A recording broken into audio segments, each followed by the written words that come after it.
Hey everybody, hope you are enjoying this season of Advent as we anticipate the celebration of our Lord's birth. This is Tim Austin, and I'm the host of this show, and I'm also the founder and managing coach at EncompassLifeCoaching.com.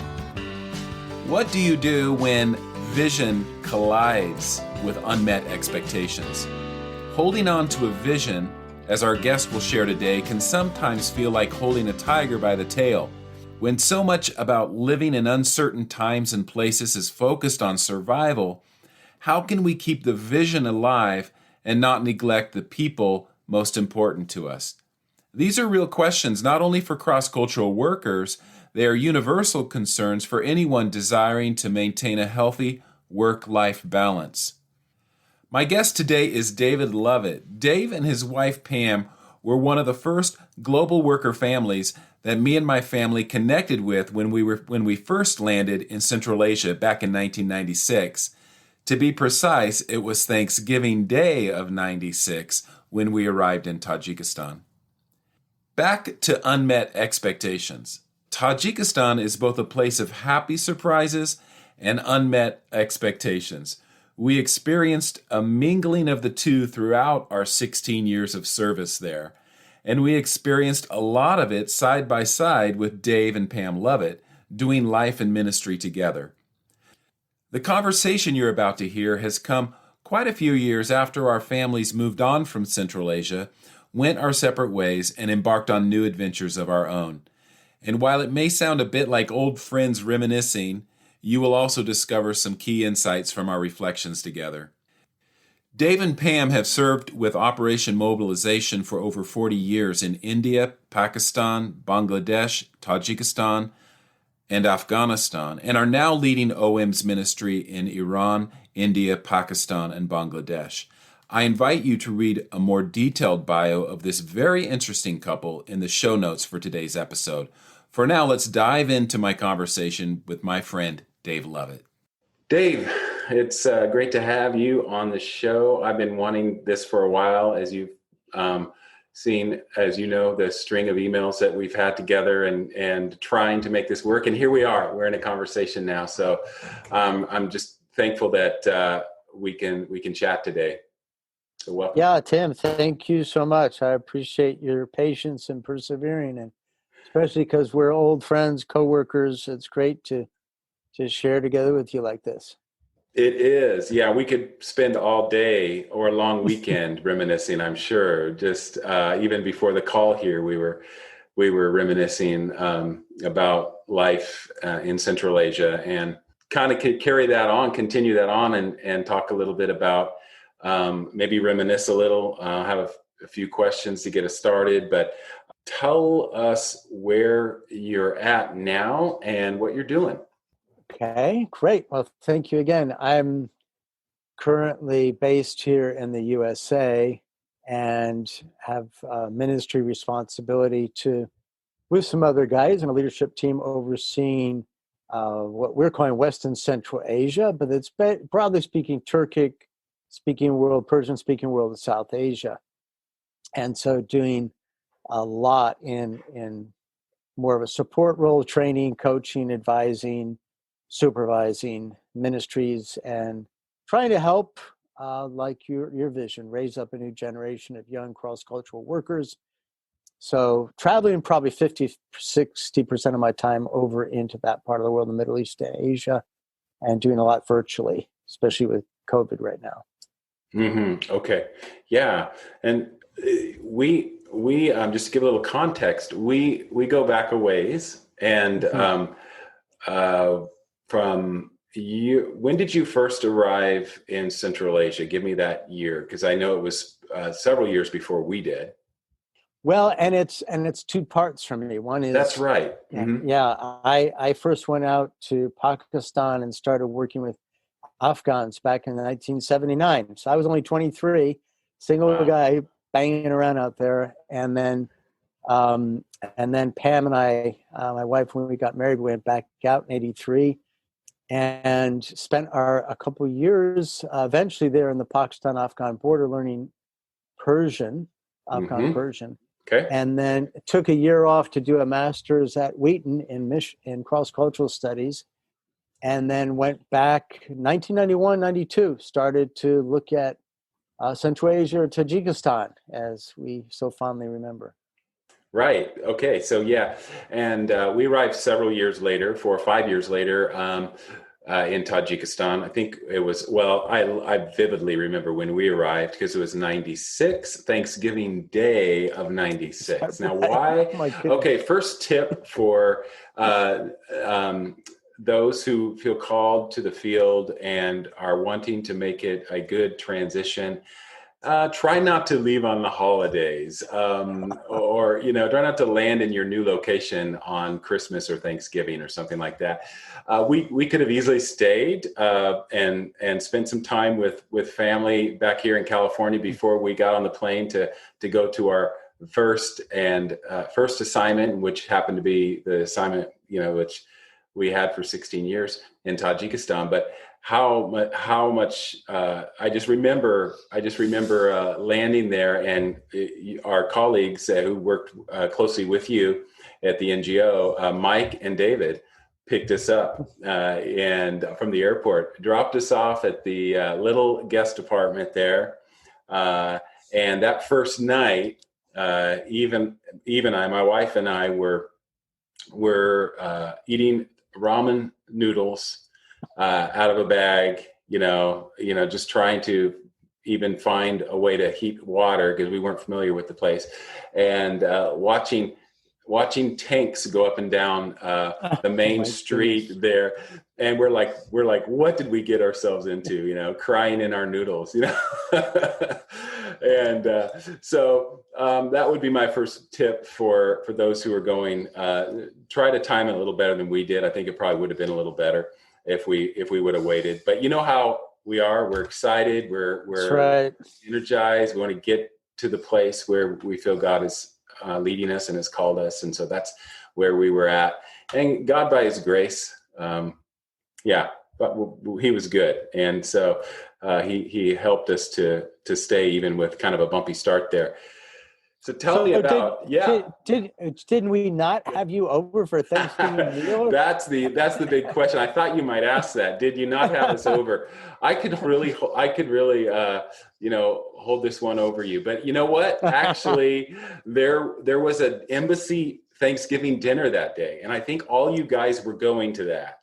So everybody in the NGO were going to the U.S. Embassy Thanksgiving dinner.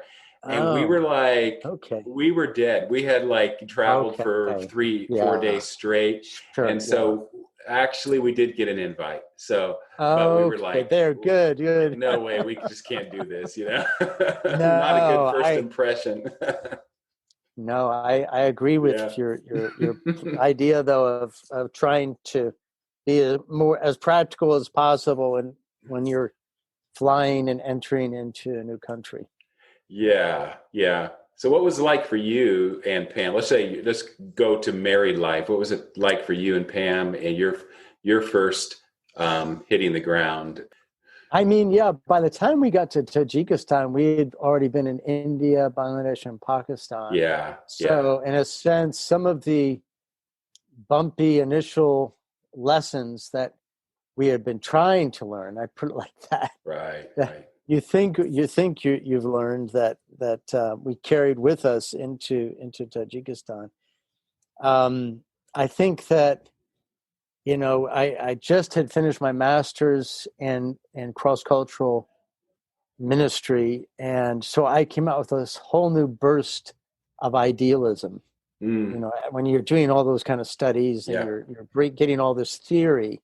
So I had all my great theory again of how we're going to do it. Now we're going to do it right. We're really going to do this right. So I had written a strategy paper, which I probably gave you copies of, and had this idea of, we're going to see the ministry accomplished like never before, and seeing the kingdom of God come to the Tajik people. Yes. And we're going to multiplying fellowships of all the things that we're dreaming, and we're going to start an NGO, and we're going to start humanitarian work. And so we had a lot of the ideas were okay, and unfortunately, just before we get there, the Civil War breaks out, And so suddenly we arrive into a situation that's not what we planned on Right. at all. Wow. Yeah. So Yeah. we arrive in the capital city, and it literally was just like a ghost town. And there was not only no tanks, there were just burned out buildings, burned out cars. It was just a couple weeks after the fighting had stopped, and we didn't have internet back then, so I just did not know how bad it was. And so we were, as you said, totally exhausted. And we arrived, and I had rented a house so it would all be set up. And I get to the house, Rigonda. You remember that place? Oh yeah. And I get there, and it's full of refugees with their cows. So I get there, and I'm like, oh, we can't stay here. I mean, I can't kick all these people out. So I've left a single guy with our luggage at the airport. I put Pam into a bedroom. I grab a taxi, and I said, okay, so what are we going to do? So I went to the local hotel, Tajikistan, found somebody there I recognized, and I said, hey, do you know Jeff Paulson? Do you know Jeff? Oh, yeah, I know him. The only American I knew. Where does he live? Well, he lives up in a place called Vadanasos in the northern part of the city. And I said, anything else, like an address? No, he just lives up there somewhere. So I grab my daughter, Rachel. I get in the taxi. I just pray, Lord, make Jeff come out of his house when I get there. So I turn down one road, there's nobody. I turn down the next road, nobody. Turn down the third road, nobody. The fourth turn on Lutfi, there's Jeff walking down the street. So I jump out of the taxi. Hey, Jeff, we're here. All that to be said, it was, I would just say that one thing I can say is that I'm constantly amazed at God's mercy and how gracious He is and faithful in spite of our impracticalities and our idealism. So a lot of it's getting there. Yeah, a lot of it's getting the timing right, isn't it? And sometimes, and of course, God sees the big picture. But fast forward 4 or 5 years, when we landed, well, that vision came to fruition. You already had an NGO established, and because of that, we could come in. Other global workers could come under that umbrella, and it was, like you say, the grace of God and the timing of God, I think, in terms of bringing all that together. Yeah, I mean, I just see God's grace was there. So I looked at Jeff and said, Jeff, I need a house. And he literally said, well, turn around behind you. That house is open. So I looked at him and said, please tell the owner I'll be back in 3 hours. And we moved in. And, and I think, over those, in that first, one thing I guess, Tim, I look back on is, from the very beginning, the amazing hospitality of Tajik people was something that both of us, we learned to appreciate, because without all the Tajiks' help coming in there, I mean, we didn't know anything. And then when the Civil War was going on, and I had a 2-year-old and a 5-year-old, and even simple things like finding eggs. I literally looked around the city for 2 days to find eggs or to find milk, but the Tajiks' friends would bring it to us. They'd come over, even when there was a curfew at night. So I think, looking back, one of the things I just appreciate so much was the warmth and the hospitality and help of Tajiks and friends that we had there. Yeah, for sure. Yeah. There's always those things that we just come to love, and the things we learn to value in a host culture like Tajikistan. And I hear it again and again, the hospitality. What are one or two other things that you just loved about Central Asia, the Tajiks, that you maybe even to this day miss? I think that, and you know this because you lived in there, the word hospitality, I like what somebody said, it's kind of the love language out there. Right. And people genuinely were friends. People would just stop over. You could hang out. I used to say I could step out in the front of my house and then start talking to people for a couple of hours, and usually get invited for tea or invite them Right. into my house, Mm-hmm. So the people are so friendship and relationship oriented, and not as much the clock. I mean, I'm not Yeah. against being time oriented either. There's a place for that. But, it's like one Tajik friend once said, he said, you guys, you all have watches, but you have no time. Mm.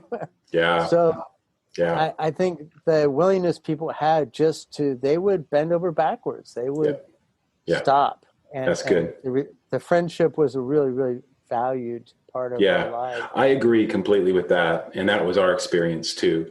And then on the family level, just the environment. And it's really hard to explain this to some of our friends from the West, but just the environment was so conducive to raising a family. And what I mean by that is that because of that, like you're saying, the emphasis on relationships, time together, that bled over into our family life, I think, and influenced us in a positive way. We weren't always perfect at it. I worked too much sometimes, but I do feel like it had a positive impact on us. And I miss that part of Central Asian life. Yeah. Yeah. I love the food. I mean, Tajik food is just, you understand. The naan, in itself, our house was right by a naan cellar. And so you'd get those hot naans and you have to juggle them as you're walking down the street because they're just so too hot to handle. But our kids just loved that. And that's just so simple, but we miss it a lot. Yeah. Yeah, I mean, my kids would bend over backwards and eat out of our hands to get that naan again. Yeah. But yeah. Well, let's go to kind of lessons learned. What are three things? It doesn't have to be three things. One or two or three. Just what are a couple things that you wish you would have known during your first several years on the field, first 2 or 3 years? What are one or two things you wish you would have known? This can be from when you started, even before Tajikistan. Some of the lessons, whether it was the beginning years in India and Bangladesh or coming to Tajikistan, I think I kept learning them, or I kept trying to learn them.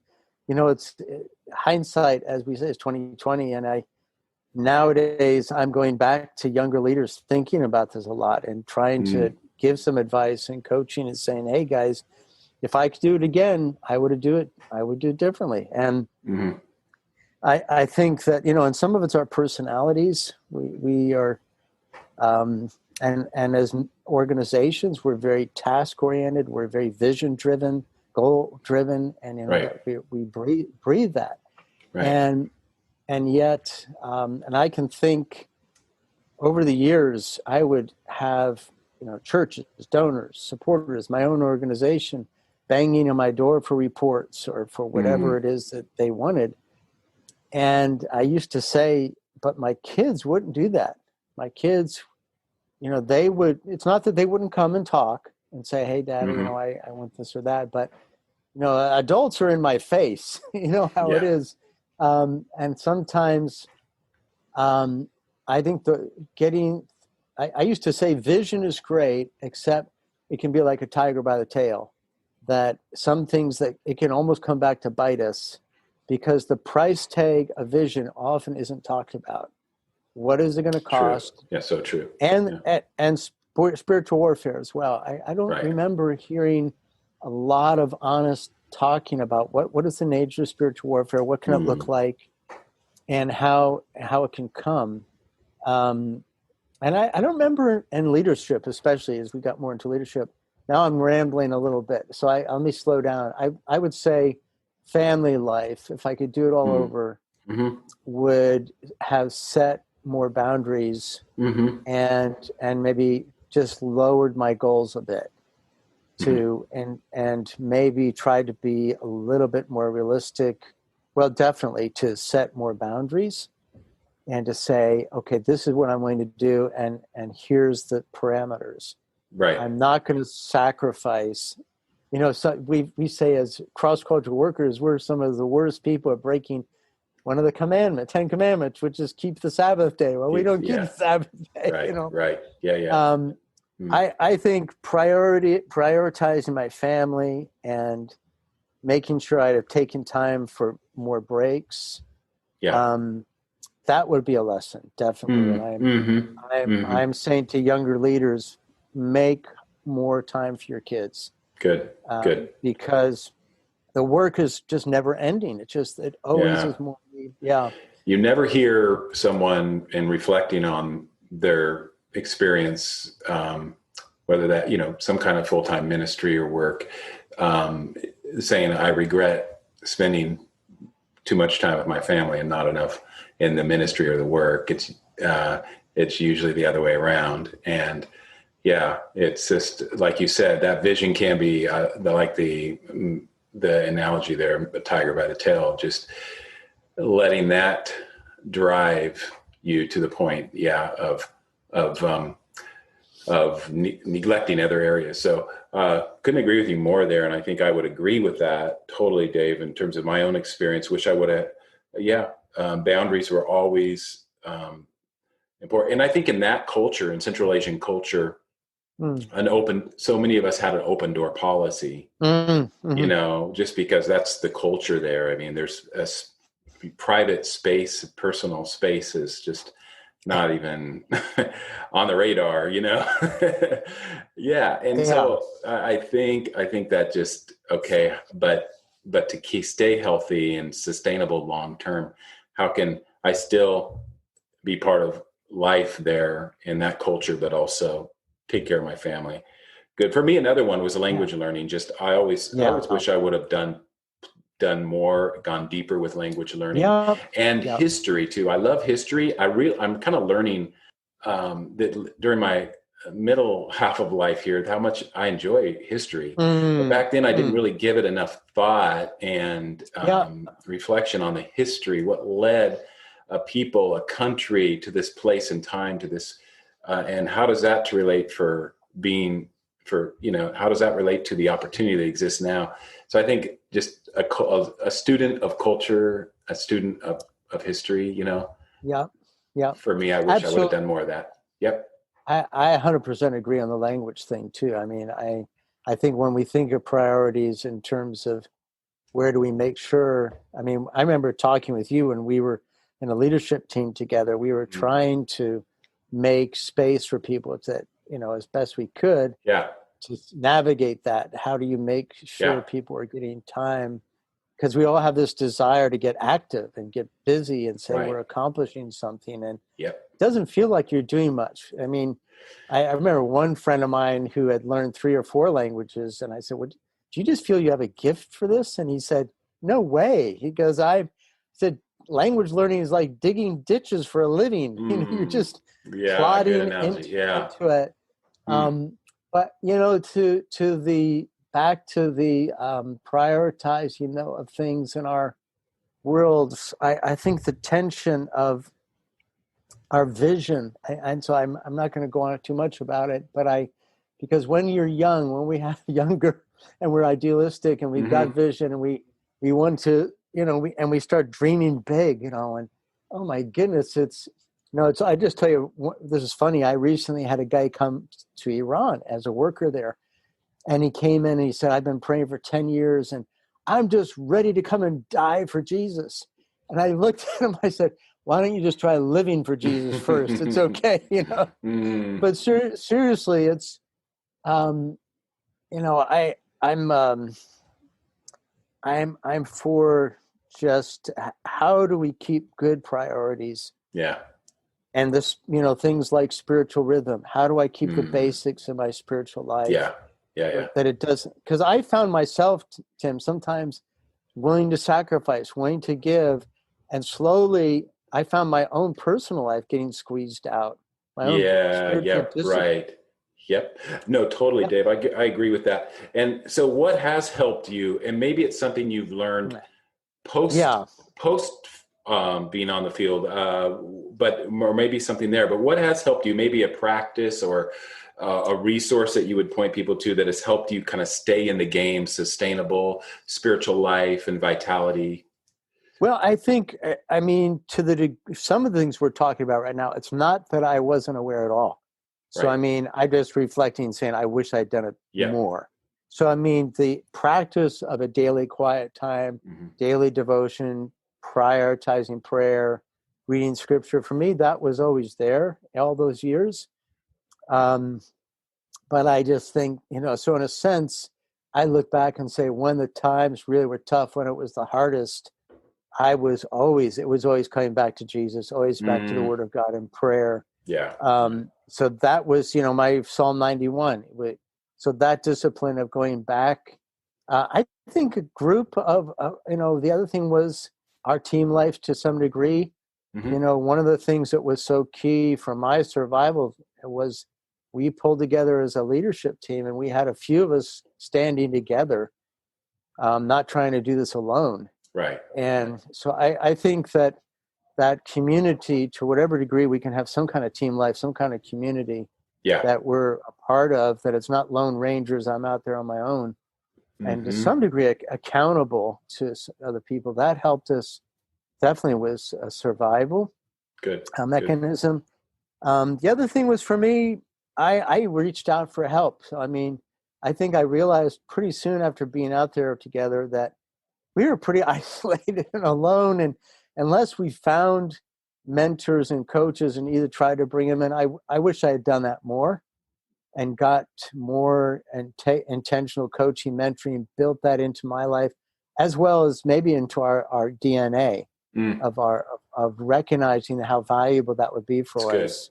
Yeah. It wasn't a part of our culture back then. It's something more and Right. more. Right. I think more these days we're all recognizing this, but I don't remember hearing much about that when we were out there initially. So Yeah, I don't either. But I do recall, Dave, being intentional around some of those areas, inviting, guest speakers to come in, have some days of just extended team community connection, whether that was through the international church there or part of the team. One thing that helped us survive was you inviting us into a team, because we were the first ones in our organization to come into the country. So one of the things, was just being invited into a team where there is that accountability, there is that connection, fellowship, and like-minded support around things, because you can get to feeling really isolated. And then yeah. you and Pam were our first mentors. Couple, there were just a handful, just a few married couples, that were there as global workers in that time. And there were a lot of more singles coming out, which we love too. But there's something about being able to connect with and be mentored by married couples, And so we vividly remember some of our conversations in your Hovely. You introduced us to canned evap milk for coffee, because I don't know, you must have got that on a container or put it in your, because you couldn't find it in the bare shelf stores there. But we realized next time we're going back to the States, we're going to get some canned evap milk for our coffee.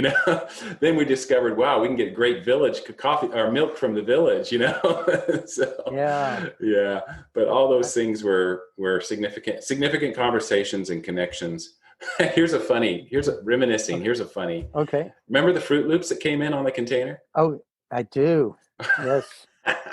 So we used to get these containers with the NGO, right? With Yeah. CATA at that time, then Operation Mercy. But these containers would come in, and you never know sometimes what you'd get, right? And someone loaded up a couple pallets of Fruit Loops, right? And our I kids mean, just you were OD'd on Fruit running. Loops for a while. What? Yeah, you were running that whole relief operation Yeah, for exactly. And I looked all and the. yeah, I was running the relief. So uh, we were like shocked to see that someone thought that Fruit Loops might be a good relief item for a country going through civil war and trying to combat. But we found ways to utilize even things like that. But Yeah, I know it was something else. What you would.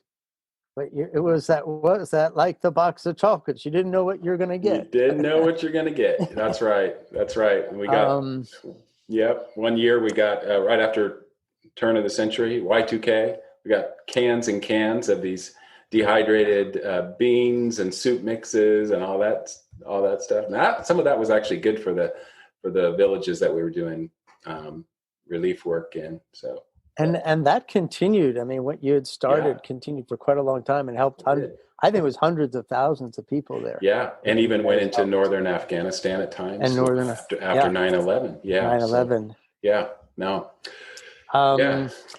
I think of another thing is, I guess it's what I'm going to call spiritual warfare. I remember, and it's, on the one sense, and it's still something when I think about continuing to learn about, is maybe it's to say more realistic about the human factor, our humanity, how much we are in process of, use the word sanctification and becoming more like Christ. I like what somebody said, wherever two or three are gathered in my name, there's a mess. Okay, so it's kind of like the reality that with all of the training, with all the things, and kind of what I'm going into, but the reality that there's a spiritual warfare, and I think it's still an ongoing thing to realize Satan is out there, very real, trying to attack and get in. And how does he attack? I mean, it's this book, one of the books that actually we just translated into Farsi and we're distributing for pastors, called "Surviving Friendly Fire" by Ronald Dunn. And he was a pastor of pastors, traveling all over consulting, and he basically wrote this book out of this the pain of seeing how Satan can get into churches, the way Satan could attack. Right. And I just recently saw on Focus on the Family that it was research they did that 78% of pastors in the U.S. are fired at least twice in their careers, and none of it's for moral issues. It's board conflicts, it's conflicts with staff. Yeah. It's all these other sort of things, and then 80% of pastors, and I don't know about cross-cultural workers, are just quitting. Yeah. And I think to have better preparation to know what is the spiritual warfare going to look like, what are the challenges going to be there, and be ready, be a little bit more ready for it. That's good. Good. To how do we deal with conflict? How do we kind of try to do as best we can to manage? Because I know this is the thing, is in cross-cultural stress, which I know you guys are more than aware of, what happens to us, and depending on our backgrounds and the baggage we have, and in some ways it can become like just enough stress, and it becomes traumatic stress. Right. And in so many of our places, like Tajikistan, I remember we had a consultant come out. You probably remember. I can't remember if you were there then. Howard Norris, this guy, Howard came out, and I asked him, I said, just go around and meet all of our staff, see what's going on. What do you think? And he came back. He said, well, I got good news and bad news. So what's that? He goes, well, 50% of your staff have signs of PTSD. And I remember looking and saying, what's PTSD? I had no training or idea. Right. But here we were in a conflict zone, and I just think, that whole area of how can we manage and help people through incredible, difficult situations that they're not prepared for. And then the spiritual warfare that can come in the middle of it. So that's good. Yeah. That's good. That's a huge part of carving out a sustainable, just life, and surviving, not just surviving, but thriving, and also a sustainable ministry. So, super important. And we're getting ready to wrap up here, but let me ask you this: what's there? This is an interesting question that has been posed to us, both my wife and I, several times. So I thought I'd ask you, since you've been in more than one country and lived in more than one country, and but what do you do as a global worker when you love your first country, don't really like your second country, and you definitely don't really like your third country. Is there something about that first country? It could go the other way, I guess. The first place is not a good fit. So what's your experience, and what would you counsel or just kind of help people to get perspective around that? Wow, it's an interesting question. It is, isn't it? Yeah. Yeah, it is. And I'm curious, to have a broader discussion with others who've had this happen. But I don't know, in one sense, there's a part of me that thinks, okay, just to throw it in here, that it's the ministry of the Holy Spirit to enable me to develop love and passion for wherever I go. And saying that in the context, like when we were in Tajikistan, so this is my true confession now, I never liked Russians. Okay, this is terrible. I had to repent. God, please forgive me. I help me to have your love for the Russian people. And I think in any country that I've been in, whether it was India or Bangladesh or Pakistan or Tajikistan, that there's things that I didn't like. Some things about the culture, right, that I learned, but I've worked to keep a positive attitude and sort of separate the people from, blanketly allowing myself to get into a negative frame of mind. So, right on there with the language learning and the whole idea of bonding with people, that to the degree we can really bond and learn to love and experience life from the way people experience and see it, was kind of a modus operandi, a part of our philosophy all these years. So whether it was India or in any of these other places, it was like, how do we learn to love and see things the way these guys do who live here? Because they love this country. It's their home, and they have vision for it. Yeah. And so I don't know, there is this thing of cultural intelligence I'm going to throw in.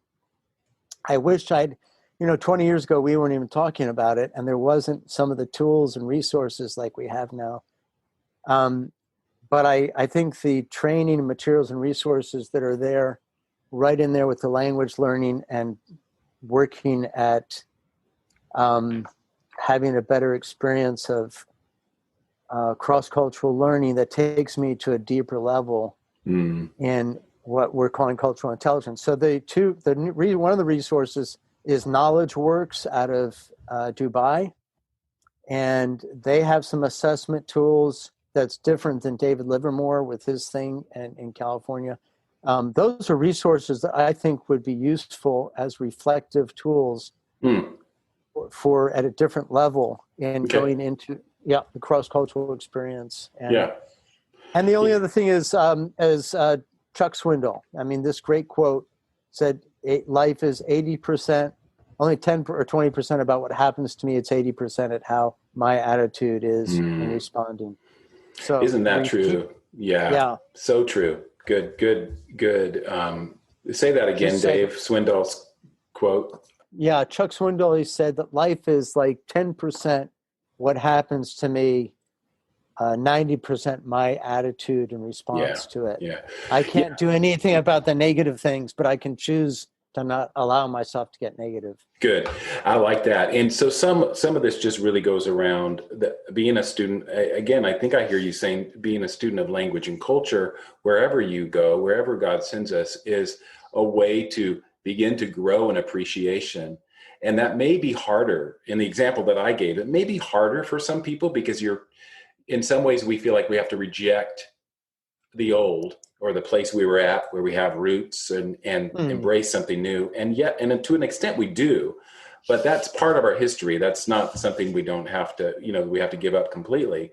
But I think that, just like you said, engaging, make a friend, learn something new about the culture. I know when we moved to Turkey after 16 years in Tajikistan, it was culture shock all over again for us, and at first I didn't want to really engage. I didn't want to even try to learn a new language, let alone make a friend. And so it took time. And it took me learning to appreciate what some amazing history and culture. So I kind of started there, just learning learn a little bit of the history and the culture, and then the friendships and the relationships came later, and the appreciation grew. But but I think that's all good advice, and helpful for those especially for those who are transitioning to new places. I think a lot of people are right now with COVID and rug pulled out transitions and having to relocate and different things. Just a real good encouragement to find ways to appreciate even places we don't necessarily wasn't our first choice, or we don't necessarily want to be there at the time, but there's always something to get, a lesson to be learned or something to be gained in that, for sure. And the minister, and I really meant it without trying to be super spiritual, that the Holy Spirit, there's the capacity of God can do something in us. I just don't have it in myself. And that there is that element. I think that but at the same time, there's things, I don't want to adjust to. They're and if we got into it, it's another discussion, how women are treated out in that part of the world, for example. Is something we always kind of graded. There's that's a whole nother, that's definitely that could be a part 2 here, discussion, I think, because that's there's certain things, obviously, are ways, there's unhealthy ways of embrace when we just kind of automatically embrace everything. Even the things that are unhealthy. So yes, good. This has been great, Dave.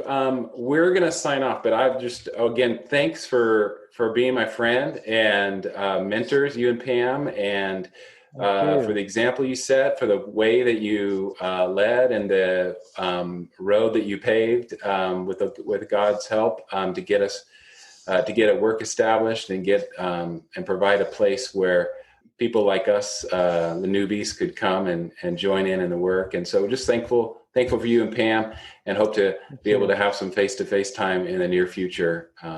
The door is always open, as they would say in Tajikistan. Okay. Thank you, Tim. And I just want to say, it was our great privilege and honor to be co-workers with you guys. And you were great examples, great partners. And I've talked about you guys in many, many different contexts. So I really appreciate your kingdom heart, kingdom vision, and willingness to put your hand to the plow and share the burden and what we could do together. The Lord knows in eternity. But thank you. Thank you, Dave. All right. We'll talk to you later. Okay. Give our love to Eve. Okay. God bless. Likewise. Okay. Bye-bye. Okay. Vision, when left untamed, can have a way of crowding out our enjoyment of the simple things in life. It can become the sabotager of relationships, drying up an otherwise fruitful life. Church planners can face this, entrepreneurs struggle with this, just about anyone with ambition. When we were still living in Tajikistan, my wife and I taught a course for national believers on Christian family. One of the assignments was to create a personal family vision statement. My wife and I completed the exercise along with our students, and that exercise gave us and our Tajik students a reminder that there is life beyond the work. There are other priorities that we must juggle with the vision. Better yet, there is a way to expand the vision outside of the tunnel of work and ministry.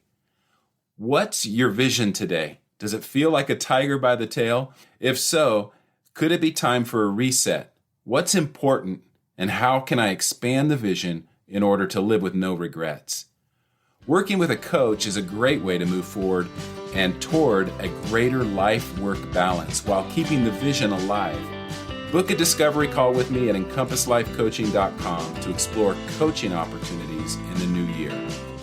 That's a wrap for today. Thanks for joining me for this episode of Navigate. If this has been helpful to you, would you mind rating the podcast, writing a review, and sharing on social media? And of course, you can always subscribe so that you're sure to get in on the next episode. Until next time.